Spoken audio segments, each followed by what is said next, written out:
So this is our third Harden trade that we've discussed since we started doing this podcast. Is this your favorite Harden trade, guys? No. I mean, first of all, I'm sort of done with like I I sort of, it was described in so like some, blockbuster trade. I was like, is it? Like, is he a blockbuster trade guy? Like, is this trade going to be more impactful on the title chase this year than Drew Holiday going to Boston? No, I don't think so. The second bit is I don't like it for the Clippers. Like, they didn't, in terms of who's on their team now, they didn't give up a ton in terms of currently useful players, but it's kind of, this is their move, and they're an AEU team now. And all the guys are from LA, so it plausibly could have been all a similar age from LA, and it's not. I mean, it's just the I'm in general like, give me the talent and see and figure it out. But both Phoenix and the Clippers basically have really extended that theory past the breaking point. It's like, what does he bring? I mean, not just what does he bring in the regular season, but in a playoffs, what problems do they have with their guys being healthy that James Harden fixes? Because if their guys aren't healthy, if Kawhi Leonard isn't healthy, it doesn't matter who else is on the team. So why are you making trades that account for that? Yeah, I mean, I'm not a big fan of it. I think the other side of it too is just like, I think this Clipper team, it's early, but they're at their best when they're playing fast and playing a little more pace, and that's really not Harden's game. Maybe it will be. Who knows how he changes or whatnot. I have a hard time believing a guy who's played one way for 11 years or 12 years or however long he's been in the league fully changing. I had, listen, you guys remember it. Last year I was killing the Clippers for the Russ stuff. I was wrong. Russ has been great for them, and now I feel like you just neutered Russ by trading for Harden in this instance. I have a hard time seeing how this whole thing fits, where it works. Like, I never liked the idea of them trading for Harden, but I mean, like, I'm just like, God, it's a situation where like it's either going to be amazing or it's going to be a complete dumpster fire. So I think the Russ is even, I almost goes to my point in that he was great backstopping for PG and Kawhi when they are out. But where are you going if those guys are out? So why are you kind of maximizing a team, like creating the best possible scenario in that eventuality? It's not good enough. Your team isn't good enough for without that, for that to be really a consideration in how you're building your team. Like, okay, you need stuff to go well to win a championship. And for them, stuff going well is Kawhi and PG healthy in April, May, June. Now, I know we all are skeptical about that happening, but a trade that doesn't maximize that scenario, if you're all in on a title, what are you doing? It seems like, we lauded them for saying, oh, we care more about the regular season. And this is a trade that cares more about the regular season than it does about the playoffs. Right. now they care too much. Now it's, Yeah, no, that's too much. Well, so I guess here's the question. So this team, we've talked for years now at this point about the Clippers and their lack of health and how their depth has really kept them in it, right? Regular season for them has been about the 7th, 8th, 9th guy. Robert Covington giving them big minutes in February, March, and April to help get them into the playoffs so that Kawhi and PG can come and hopefully carry them through. Well, they just traded away so much of that depth that has gotten them there. And they got James Harden and PJ Tucker. They're in the same situation. They're almost, I mean, the parallels between them and the Suns, and down to Mo said sometimes it's going to look amazing, like kind of like last night. Sometimes the Suns look amazing, and then they can't make a jumper for a quarter, and they drop a game they shouldn't. And the Clippers are these are both going to be teams where you have to judge on sort of the totality, not just the periods when jump shots are falling. But the similarity is even their role players are duplicative of what their star players already do. Like, okay, like Eric Gordon, probably a rotation guy, can help teams. Well, what does he add that Phoenix needs? What does Norm Powell add? Good player, good rotation player, can be on the floor in the playoffs. What does he add that to a core that has Kawhi, Paul George, James Harden, Russ Westbrook. Like, what is it? It's more of the same, just worse. It actually, let me ask you guys this question then, because it leads me to this. This was their swing, right? This was the pieces they had to make a trade.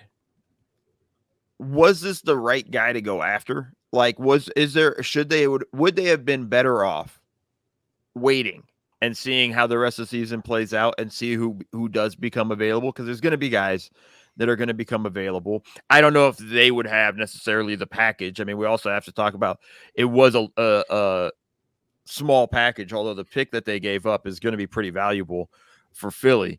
Were they better off waiting, or is having Harden now at the start of the season worth it because it gives them an entire season, assuming everybody's healthy and playing, to figure out who the hell they are? I mean, I to that point, if you're going to trade for Harden, getting him in as early as you can, I think is important. I mean, to be fair, you should have tried to get him in during training camp, when you could have maybe built up some chemistry and gotten him into shape ahead of the season. But now, what kind of condition is he going to be in? Is he going to be behind the 8 ball learning like what they do? Not that they do a lot. Yeah. What does chemistry even look like with those 4 players? Like, I can't, like, that's the, one of my questions that I've got here, guys, is what is the offense going to look like with these 4 players? Because it's 4 guys that typically kind of operate with the ball in their hands. I mean, Paul George, I think, out of those 4 is the most accomplished away from the ball, coming off screens and whatnot. But end of the game, we'll get to that. But what does it even look like at the beginning of the game? Is James Harden just the point guard, and now you're going to have Russ, I don't know, playing in the dunker? I don't know. I mean, I think part of it too is like this. I think Russ is going to come off the bench. Like, I don't think they're going to start all 4. I think he should. I wonder if he will.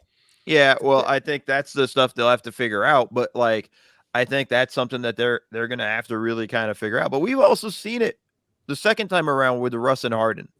It didn't work then. Like, I just don't understand the line of thinking from the Clippers that this is the guy I want. And also, this is the thing, because Dave, you're right. Like, they would have loved to have made this trade before training camp. The Clippers were been trying to get him since he made his trade demand in June. I just think like this sort of chase, I'm just like, it never made sense to me. At no point did I have kind of clarity. And this is a guy who's quit on 3 teams now.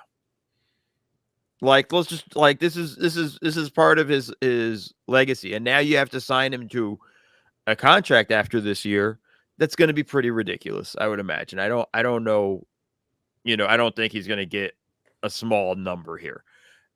I just think it just puts you in such a weird position as a Clipper team now and in the future. And I know everybody's talking about, the new arena or whatnot. If we're making decisions based on just trying to have to put butts in the seat for the new arena, you've already lost. Like, I think that's kind of the problem. You know what puts butts in seats? Having a good team. All right. Okay, so let's talk a little bit about what the offense with these guys is going to look like. I mean, it's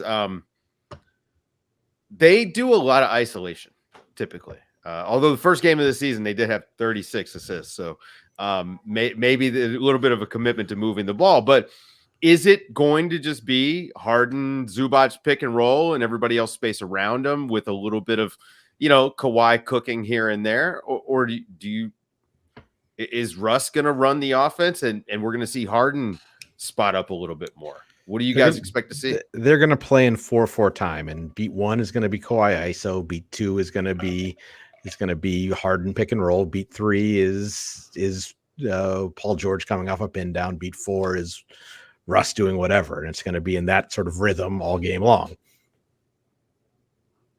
It's just hard though. Like, that's a hard rhythm in all of that. Like, Harden hasn't shown that he wants to play off ball a lot. I mean, listen, the underreported stuff about this trade demand and everything is that Harden didn't want to play being Embiid's sidekick, and now he's going to be Kawhi's. Like, like Kawhi likes operating out of the elbow and isoing from there and jab step and attacking and going from there. And it's like, it's how much is Harden going to actually really want to play in that. You know, is he just going to bring the ball up the court, give it to Kawhi in the elbow, and then cut to the weak side corner? Like, I doubt it.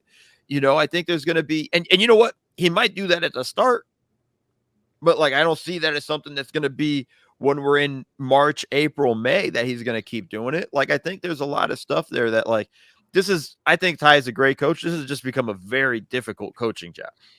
I mean, it seemed like a hard coaching job the entire time he's been there, to be honest with you. Well, that's because the dudes didn't play. Like, that's a whole different story. You know, that's. I mean, yeah, but also when they do play, they don't run anything. There's no offense to have a flow in, and maybe Harden could give them a little bit of that, you know, and maybe it is just Harden pick and roll, and he's eating up minutes when Kawhi and Paul George aren't on the court. You know, like it's a lot more of maybe Harden and just a different version of like a lot of guys standing and watching, though. It's just different guys standing in slightly different spaces. It just doesn't make a lot of sense to me. Like in everything that you're doing, you know, like the real question too is, how do you close games? Next question I've got: what does it look like in crunch time? I mean, they've got a terrible defensive backcourt. That's the issue. James Harden guarding fours? Is that what we're looking at?